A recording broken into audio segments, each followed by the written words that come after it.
బీఎస్వీ prime news కు స్వాగతం. ముందుగా హెడ్లైన్స్. చెత్తను ఏరిన ప్రధాని మోదీ, నెటిజన్ల ప్రశంసలు.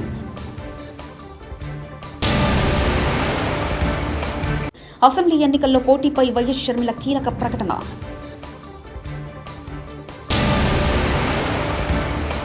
అయ్యన్న పాత్రుడు కబ్జాలపై చూస్తూ ఊరుకోవాలా? మంత్రి కారుమూరి వ్యాఖ్య. బొడ్రాయి వేడుకల్లో పాల్గొన్న గౌరవ మానకొండూరు శాసనసభ్యులు doctor Rasamayya Balakishan. Peddapalli MLA camp కార్యాలయంలో సీఎంఆర్ఎఫ్ చెక్కులు పంపిణీ చేసిన ఎమ్మెల్యే దాసరి. జహీరాబాద్ అభివృద్ధిపై ఎందుకు నిర్లక్ష్యం? మున్సిపల్ ఎన్నికలు నిర్వహించలేని అసమర్థ ప్రభుత్వం. టీపీసీసీ నాయకులు వై నరోత్తమ్. అయ్యన్న పాత్రుడి ఇల్లు ధ్వంసం, వైసీపీ అరాచకాలకు పరాకాష్ట. ఈ ఘటనను తీవ్రంగా ఖండిస్తున్న సోమిరెడ్డి చంద్రమోహన్ రెడ్డి. చిలకలూరిపేటలో అమరజీవి పొట్టి శ్రీరాముల విగ్రహానికి పట్టణ ఆర్యవైశ్య సంఘం ఏర్పాటు చేయడం హర్షణీయం. రావు సుబ్రహ్మణ్యం వ్యాఖ్య. కేంద్రంలో బీజేపీ ప్రభుత్వం అధికారంలోకి వచ్చాక ప్రధాని నరేంద్ర మోదీ స్వచ్ఛ భారత్ కార్యక్రమానికి శ్రీకారం చుట్టిన విషయం తెలిసిందే. కాగా స్వచ్ఛ భారత్లో భాగంగా నగరాలను శుభ్రంగా ఉంచాలని మోదీ పిలుపునిచ్చారు. అయితే తాజాగా ప్రధాని మోదీ మరోసారి స్వచ్ఛ స్ఫూర్తిని చాటుకున్నారు. ఆదివారం ఢిల్లీలో నిర్వహించిన ఓ కార్యక్రమంలో ప్రధాని మోదీయే స్వయంగా ఏరివేసి దేశ ప్రజలకు మరోసారి స్వచ్ఛ భారత్ సందేశాన్ని వినిపించారు. కాగా మోదీ ఆదివారం ఢిల్లీలో నిర్మించిన ప్రగతి మైదాన్ సమీకృత ట్రాన్స్పోర్ట్ టన్నెల్ను ప్రారంభించారు. అనంతరం ఈ ప్రాజెక్టులో భాగంగా నిర్మించిన ఐటీపీఓ టన్నెల్ను మోదీ పరిశీలించారు. పంజాబ్ ముఖ్యమంత్రి భగవంత్ మాన్ రోడ్ షోలో ప్రజలను పలకరిస్తున్నారు. ఈ మేరకు ఆయన ఎస్యూవీ కారులో నుంచొని ప్రజలకు అభివాదం చేసుకుంటూ వెళ్లిపోతున్నారు. ఇంతలో ఓ నల్లని టీషర్ట్ ధరించిన వ్యక్తి ముఖ్యమంత్రి కాన్వాయ్ని ఆపాల్సిందిగా చేతులూపారు. దీంతో ముఖ్యమంత్రి భగవంత్ మాన్ ఆ వ్యక్తితో మాట్లాడేందుకు తన కారును ఆపారు.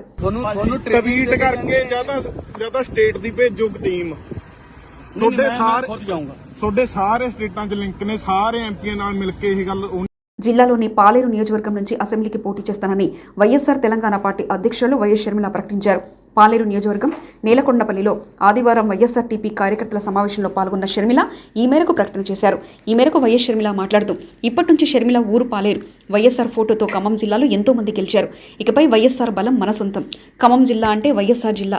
వైఎస్ఆర్ బిడ్డ పాలేరు నుంచి పోటీ చేయాలనే కోరిక ఈ రోజుది కాదు. తెలంగాణ ఏర్పడిన దగ్గర నుంచి పాలేరు నుంచి పోటీ చేయాలనే డిమాండ్ ఉంది. ఈ రోజు నుంచి పాలేరులో పోటీ చేయాలన్నది మీ కోరిక కాదు, నా కోరిక కూడా. వైఎస్ఆర్ సంక్షేమ పాలన పాలేరు నుంచి మొదలు కావాలని వైఎస్ షర్మిల అన్నారు. చేద్దామా? శేఖర్ రెడ్డి గారి సంక్షేమ పాలన అందని గడప లేదు, తాకని గుండె లేదు. రాజశేఖర్ రెడ్డి గారి అభిమానులు ఎక్కడ చూసినా ఉన్నారు. మీరు పాలేరు సైనికులుగా, వైఎస్ఆర్ తెలంగాణ పార్టీ సైనికులుగా, వైఎస్ఆర్ సైనికులుగా అందరినీ ఒక తాటి మీదికి తేవాలి. వైఎస్ఆర్ అభిమానులు అందరినీ ఒక తాటి మీదికి తేవాలి. కులాలకు, మతాలకు, పార్టీలకు అతీతంగా అందరినీ ఒక్క తాటి మీదికి తేవాలి. రాజశేఖర్ రెడ్డి గారి బిడ్డను ఆశీర్వదించాలని, రాజశేఖర్ రెడ్డి గారి సంక్షేమ పాలన తిరిగి రావాలంటే ఇదొక్కటే మార్గమని వాళ్ళకు. అయ్యన్న పాత్రుడు విషయంలో చట్టం తన పని తాను చేసుకోబోతుందని, చట్టానికి ఎవరు అతిథులు కాదని మంత్రి కారుమూరి నాగేశ్వరరావు అన్నారు. ఈ మేరకు మంత్రి నాగేశ్వరరావు మీడియాతో మాట్లాడుతూ వెన్నుపోటు రాజకీయాలకు కేర్ ఆఫ్ అడ్రస్ చంద్రబాబు. ఆయన పాటలోనే పార్టీ నేతలు నడుస్తున్నారు. మీరు తప్పు చేసి దాన్ని బీసీలపై రుద్దడం ఏంటి? బీసీ నేతలు తప్పు చేస్తే వదిలేయాలా? అయ్యన్న పాత్రుడు కబ్జాలపై చూస్తూ ఊరుకోవాలంటూ టీడీపీ నేతలు, మహిళలు, ఎస్సీల గురించి దారుణమైన వ్యాఖ్యలు చేశారంటూ మాట్లాడారు. పల్లెకారుల్ని ఇష్టానుసారంగా మాట్లాడింది చంద్రబాబు నాయుడు కాదా? బీసీలు కాదా? వాళ్ళు బీసీలని కూడా చూడకుండా ఇష్టానుసారంగా మాట్లాడి ఏమాత్రం మీరు బీసీలకు గౌరవించారని చెప్పి నేను అడుగుతా ఉన్నాను. నేను ఇవాళ మీరు ఈ అయ్యన్న పాత్రుడు కబ్జా చేస్తే ఆయన బీసీ కాబట్టి మేము ఆయన్ని చట్టం ఏ పని చేయకూడదు, చట్టం వదిలేయాలి. అదేనా మీది? మీ నాయకుడు ఇవాళ ఎస్సీల్లో ఎవరైనా పుట్టాలా అని కోరుకుంటారా అని అంటారు. అంటే ఎస్సీలు అంటే మీకు అంత చులకన? ఎస్సీల పట్ల మీకు మీ నాయకుడికే చిత్తశుద్ధి లేకపోతే, ప్రేమాభిమానాలు లేకపోతే మీకేముంటాయి? ఇంకా మీకు మహిళల పట్ల మీకేమైనా గౌరవం ఉందా? నోటీసులు ఇవ్వడానికి జేసీబీతో వెళ్తారా? మాజీ ఎమ్మెల్సీ బుద్దా వెంకన్న మీడియా సమావేశం. ఎందుకంటే మీరు గత 3 సంవత్సరాలుగా మీరు 3 సంవత్సరాలుగా మా సహనాన్ని పరీక్షిస్తున్నారు. మా ఓర్పును పరీక్షిస్తున్నారు, మా నాయకత్వాన్ని పరీక్షిస్తున్నారు. కాబట్టి మేము వదిలే ప్రసక్తే లేదు మిమ్మల్ని. కరీంనగర్ జిల్లా మానకొండూరు నియోజకవర్గంలో తిమ్మాపూర్ మండల కేంద్రంలో ఈ రోజు ప్రారంభమైన బొడ్రాయి వేడుకల్లో పాల్గొని ప్రత్యేక పూజలు నిర్వహించిన అనంతరం బేకరీని ప్రారంభించిన గౌరవ రాష్ట్ర సాంస్కృతిక సారథి చైర్మన్ మరియు మానకొండూరు శాసనసభ్యులు డాక్టర్ రసమయ్య బాలకిషన్.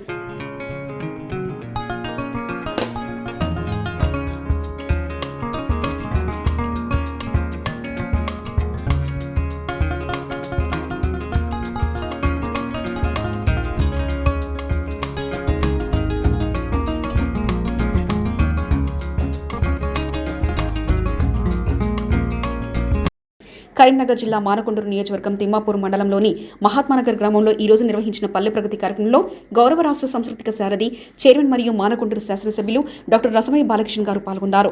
పల్లె ప్రగతిలో భాగంగా మొక్కలు నాటడానికి గాను ఆయన కూలీలతో కలిసి పలుగు చేత పట్టి సుమారు అరగంట పాటు గుంతలు తవ్వారు.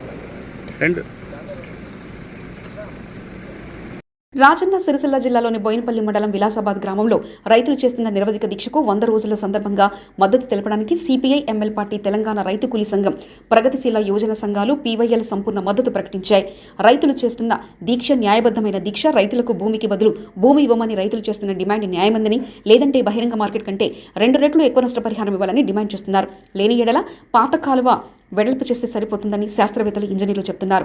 దీన్ని కాదని కమిషన్ల కోసమే, రాజకీయ లబ్ధి కోసమే బడాబాబులు జేబులు నింపడానికి ఇదొక పెద్ద కుట్ర అని, దీని వెనుక పెట్టుబడిదారు వర్గం, రాజకీయ నాయకులు, ప్రజాప్రతినిధులు కమిషన్ల కోసమే కక్కుర్తి పడుతూ కాలువ అవసరం లేకుండా తీయడానికి సిద్ధమవుతున్నారని, ఇది సరైన పద్ధతి కాదని రైతులు బాధ వ్యక్తం చేశారు. రేట్లు కట్టడం జరుగుతుంది. మాకు ఆ రేట్లు అవసరం లేదు. ఉన్న పాత కాలువను పెద్దగా చేస్తే ఇంకా నీళ్లు ఎక్కువ పోతాయి, సరిపోతుందనే డిమాండ్ మీద వీళ్ళు కూర్చోవడం జరిగింది. సరే, అదే విధంగా సరే కెనాలు తీసుకుంటే వేరే రకాలు తీసుకొని, కానీ భూమికి బదిలీ భూమి ఇవ్వమనే డిమాండ్ న్యాయబద్ధమైన డిమాండ్. వాళ్ళకు భూమి కోల్పోతే మళ్ళీ భూమి కొనాలంటే ఈ రేట్లలో భూమి ఎక్కడ దొరకదు. కాబట్టి భూమికి బదులు భూమి కొనిస్తే మేము సంతోషంగా స్వీకరిస్తామని రైతులు చిలకలూరిపేట పట్టణంలో ఆర్యవైశ్య సంఘం ఆధ్వర్యంలో పొట్టి శ్రీరాముల విగ్రహాన్ని ఏర్పాటు చేయడం స్ఫూర్తిదాయకంగా ఉందని నవతరం పార్టీ జాతీయ అధ్యక్షుడు రావు సుబ్రహ్మణ్యం అన్నారు. ఆంధ్రప్రదేశ్ రాష్ట్ర సాధన కోసం ప్రాణాలు అర్పించిన మహనీయులు గాంధేవాది పొట్టి శ్రీరాములు అన్నారు. చిలకలూరిపేట నియోజకవర్గ పరిధిలో ఆర్యవైశ్య సంఘం అందిస్తున్న సేవలను కొనియాడారు. రాజకీయాలు అతీతంగా వారి ఆహ్వానం మేరకు విగ్రహావిష్కరణ కార్యక్రమంలో పాల్గొనడం సంతోషంగా ఉందన్నారు. 19/6/2022 ఆదివారం ఉదయం 10 గంటల సమయంలో పొట్టి శ్రీరాములు చౌక్ వద్ద విగ్రహ ఆవిష్కరణ కార్యక్రమంలో పాల్గొన్న రావు సుబ్రహ్మణ్యం పొట్టి శ్రీరాములు విగ్రహానికి పూలమాలలు వేసి నివాళులర్పించారు. ఈ కార్యక్రమంలో భారతీయ జనతా పార్టీ నేత రాజమ్మ పాల్గొన్నారు. అయ్యన్నపాత్రుడు ఇల్లు ధ్వంసం వైసీపీ అరాచలకు పరాకాష్ట. ఆ ఘటనను తీవ్రంగా ఖండిస్తున్న టీడీపీ పోలిట్ బ్యూరో సభ్యులు, మాజీ మంత్రివర్యులు సోమిరెడ్డి చంద్రమోహన్ రెడ్డి అయ్యన్నపాత్రుడు ఇంట్లో లేని సమయంలో నర్సీపట్నంలో ఆయన ఇంట్లో పోలీసులు అరాచకం సృష్టించారు. వేకున 3 గంటలకు నిద్రపోతున్న కుటుంబ సభ్యులను భయభ్రాంతులకు గురి చేస్తున్న పోలీసులు, రెవెన్యూ అధికారులు వెళ్లి ఇల్లు పగలగొడతా ఏమనుకుంటున్నారు? ఎవరిచ్చారు మీకు అధికారం? రూలింగ్లో ఉంటే ఏం చేసినా చెల్లిపోతుందనుకుంటున్నారా? శాంతి భద్రతలను పరిరక్షించాల్సిన పోలీసులను గుండాలుగా వాడుకుంటారా? నిండు అసెంబ్లీలో సీఎం జగన్ రెడ్డి సమక్షంలో మా నాయకులు, వారి కుటుంబాల గురించి, నెల్లూరులో మా గురించి అసభ్యంగా మాట్లాడితే మీకు స్వప్న స్వరాలు వినిపిస్తున్నాయా? మీరు వాడిన భాషలో మా అయ్యన్నపాత్రుడు కేవలం 1% వాడితేనే ఈ రోజు ఇల్లు ధ్వంసానికి పూనుకుంటారా? మొన్నేమో ఉండవల్లిలో చంద్రబాబు నాయుడు ఇంటిపై దాడికొచ్చారు. నిన్న మంగళగిరి పార్టీ జాతీయ కార్యాలయంపై పట్టపగలే దాడి చేశారు. ఈ రోజు ఏకంగా నర్సీపట్నంలో అయ్యన్నపాత్రుడు ఇల్లు ధ్వంసం చేస్తున్నారంటూ వాపోయారు.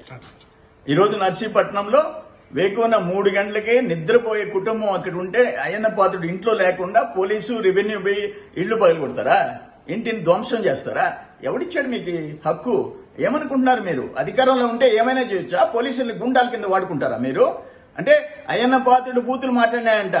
మీరు మాత్రం శాసనసభలో ముఖ్యమంత్రి జగన్మోహన్ రెడ్డి సమక్షంలో మా నాయకుల తల్లిదండ్రుల కుటుంబాల గురించి, మా కుటుంబాల గురించి నెల్లూరులో మాట్లాడితే మీకు సొంత స్వరాల్లాగా వినబడ్డాయా?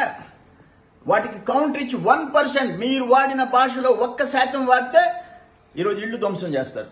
మొన్న బాబు గారి ఇంటి మీదకి వచ్చి ధ్వంసానికి వస్తారు. నిన్న పార్టీ కేంద్ర కార్యాలయం ధ్వంసం చేస్తారు. అయితే ఈరోజు నర్సీపట్నంలో అయ్యన్నపాత్రుడు ఇల్లు ధ్వంసం చేస్తారు. No action. ఒక్కడి మీద గోవా కల్చర్ తెచ్చి గుడివాడలో పెడితే నో యాక్షన్. పార్టీ ఆఫీస్ పగలగొట్టింది ఎవరని తెలిస్తే ఒక్కనే అరెస్ట్ చేయలే, నో యాక్షన్. ఇది ఈరోజు నేను ఒకటే చెప్తుండా, పెద్దపల్లి నియోజకవర్గంలోని 188 మంది లబ్ధిదారులకు సీఎంఆర్ఎఫ్ ద్వారా 90,05,400 రూపాయల చెక్కులను అందజేసిన గౌరవ ఎమ్మెల్యే దాసరి మనోహర్ రెడ్డి గారు. ఈ కార్యక్రమంలో రైతు బంధు జిల్లా అధ్యక్షులు, ఎంపీపీలు, జెడ్పీటీసీలు, మున్సిపల్ వైస్ చైర్పర్సన్లు, పట్టణాధ్యక్షులు, గౌరవ సర్పంచ్లు, ఎంపీటీసీలు, కౌన్సిలర్లు, ఉప సర్పంచ్లు, గ్రామశాఖ అధ్యక్షులు, కోఆప్షన్లు, తెరాస ప్రజాప్రతినిధులు, నాయకులు, కార్యకర్తలు పాల్గొన్నారు.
ప్రైవేట్ ఆసుపత్రికి వెళ్లి రోగాలు నయం చేయించుకున్న వారికి వారు చెల్లించిన డబ్బులకు కొంత మేరకు సహాయం చేయాలనే ఆలోచనతో గౌరవ ముఖ్యమంత్రి గారు ఈ విడతలో 188 మంది లబ్ధిదారులకు దాదాపు 90 లక్షల రూపాయలని చెక్కుల రూపేణా పంపిణీ చేయడం జరుగుతా ఉంది. ముఖ్యమంత్రి సహాయ నిధి నుండి ఇంత గొప్పగా మరి ప్రజల ఆరోగ్యం పట్ల శ్రద్ధ వహిస్తూ మరి ఖర్చు పెట్టడం అనేది ఇదివరకు ఎప్పుడు లేదు. గతంలో ఏ ముఖ్యమంత్రి కూడా చేయలేదు, ఏ ప్రభుత్వం కూడా ఈ విధంగా ఆలోచించలేదు. ఇవాళ తెలంగాణ రాష్ట్ర ప్రభుత్వం గౌరవ ముఖ్యమంత్రి జగిత్యాలలో మొన్న కేటీఆర్ పర్యటన సందర్భంగా అడ్డుకునే ప్రయత్నం చేసిన పలువురు చెరుకు రైతులను అరెస్ట్ చేసి రిమాండ్ చేసినందుకు నిరసనగా ధర్నా. జగిత్యాల డీఎస్పీ ప్రకాష్ను నెట్టివేసిన రైతు సంఘం నాయకుడు పన్నాల తిరుపతి రెడ్డి. చెరుకు రైతుల అరెస్టుకు నిరసనగా జగిత్యాల చౌరస్తాలో ధర్నా చేపట్టిన రైతు సంఘం నాయకులు. ఈ క్రమంలో విధుల్లో ఉన్న డీఎస్పీ ప్రకాష్పై దురుసుగా వ్యవహరించి తోసేసిన తిరుపతి రెడ్డి, స్టేషన్కు తరలించిన పోలీసులు మొన్న కేటీఆర్ పర్యటన సందర్భంగా అడ్డుకునే ప్రయత్నం చేసిన పలువురు చెరుకు రైతులను అరెస్ట్ చేసినందుకు నిరసనగా ధర్నా చేపట్టారు రైతు నాయకులు.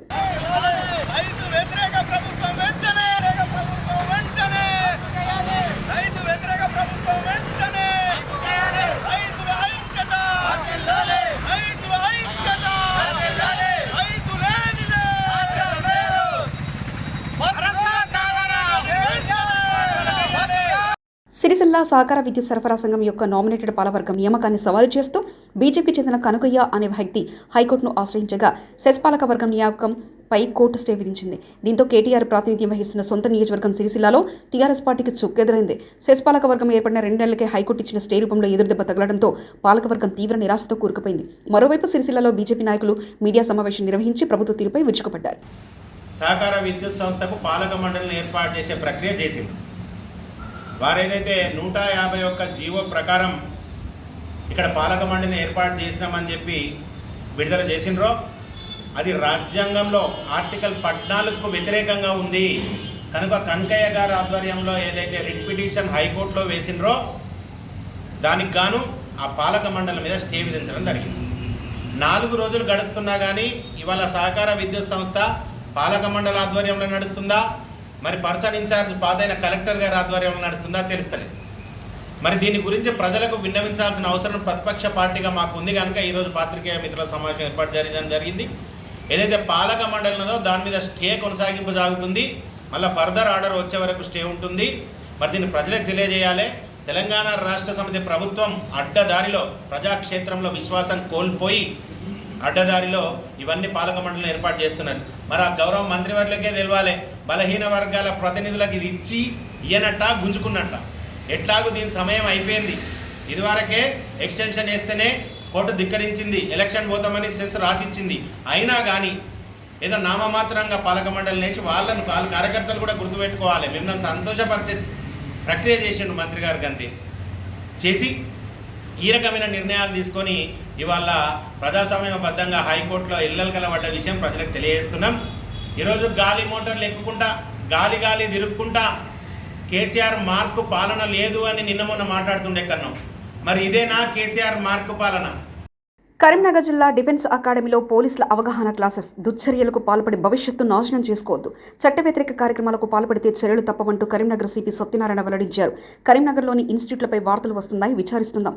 సాంకేతిక పరిజ్ఞానంతో ఆందోళనలో పాల్గొన్న వారిని పట్టుకుంటాం.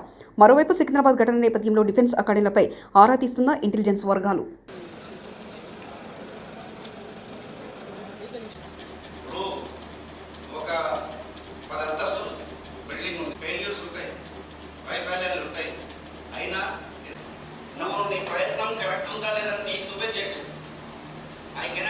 ఎన్ని గంటలు కష్టపడాలి అంటే 10,000 గంటలు. తర్వాత మీ ఎడ్యుకేషన్ ఎలా ఉంది ఏంటి తెలుసుకోవడానికి వస్తే ఎక్కడెక్కడ నుంచి వచ్చి చదువుకుంటున్నారు ఏంటో తెలుసుకోవడానికి మాట్లాడడానికి మన సిపి గారు వస్తున్నారు కరీంనగర్. అండ్ మీకు మంచి గైడెన్స్. పత్తికొండ పట్టణంలోని సాయిబాబా మందిరంలో ఏర్పాటు చేసిన ఉచిత కంటి వైద్య శిబిరాన్ని కేడీసీసీ బ్యాంకు మాజీ వైస్ చైర్మన్ రామచంద్రారెడ్డి ప్రారంభించారు. ఉచిత వైద్య శిబిరానికి 250 పట్టణ గ్రామీణ ప్రాంతాల నుండి తరలించారు. తెలంగాణ ప్రభుత్వం ప్రతిష్టాత్మకంగా చేపట్టిన 5వ విడత పల్లె ప్రగతి కార్యక్రమంలో భాగంగా చివరి రోజు కడతాల్ గ్రామ పంచాయతీ పరిధిలో స్థానిక సర్పంచ్ గూడూరు లక్ష్మీ నరసింహారెడ్డి అధ్యక్షతన ఏర్పాటు చేసిన గ్రామ సభలో పల్లె ప్రగతి కార్యక్రమంలో భాగంగా సాధించిన ప్రగతిని, పారిశుద్ధ నిర్వహణ వివరాలు మరియు పలు అభివృద్ధి పనులను గ్రామ సభలో వివరించారు. గ్రామ పంచాయతీ పరిధిలో ఏర్పాటు చేసిన రైతు వేదిక, పల్లె ప్రగతి వనం, నర్సరీ, వైకుంఠధామలతో చేసిన అభివృద్ధి గురించి వివరించారు. పల్లె ప్రగతి వనం, వైకుంఠధామం, ఎవెన్యూ ఫౌంటైన్లలో నాటిన మొక్కల గురించి, వాటి సంరక్షణ గురించి వివరించారు.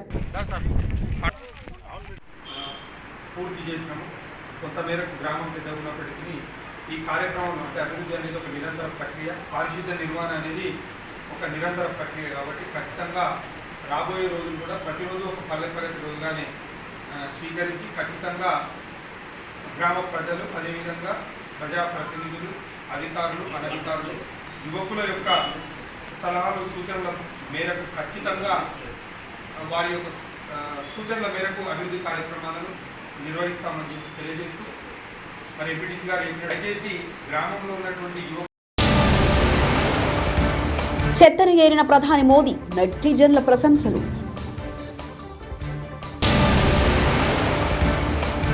అసెంబ్లీ ఎన్నికల్లో పోటీపై వైఎస్ షర్మిల కీలక ప్రకటన.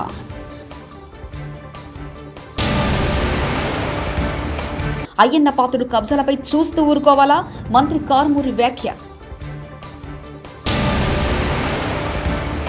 బొడ్రాయి వేడుకల్లో పాల్గొన్న గౌరవ మానకొండూరు శాసనసభ్యులు doctor Rasamayya Balakishan. Peddapalli MLA camp కార్యాలయంలో సీఎంఆర్ఎఫ్ చెక్కులు పంపిణీ చేసిన ఎమ్మెల్యే దాసరి. జహీరాబాద్ అభివృద్ధిపై ఎందుకు నిర్లక్ష్యం? మున్సిపల్ ఎన్నికలు నిర్వహించలేని అసమర్థ ప్రభుత్వం. టీపీసీసీ నాయకులు వై నరోత్తమ్. అయ్యన్న పాత్రుడి ఇల్లు ధ్వంసం, వైసీపీ అరాచకాలకు పరాకాష్ట. ఈ ఘటనను తీవ్రంగా ఖండిస్తున్న సోమిరెడ్డి చంద్రమోహన్ రెడ్డి. చిలకలూరిపేటలో అమరజీవి పొట్టి శ్రీరాముల విగ్రహానికి పట్టణ ఆర్యవైశ్య సంఘం ఏర్పాటు చేయడం హర్షణీయం. రావు సుబ్రహ్మణ్యం వ్యాఖ్య. ఇవి బులెటిన్ విశేషాలు. చూస్తూనే ఉండండి BSV బ్రైన్ న్యూస్.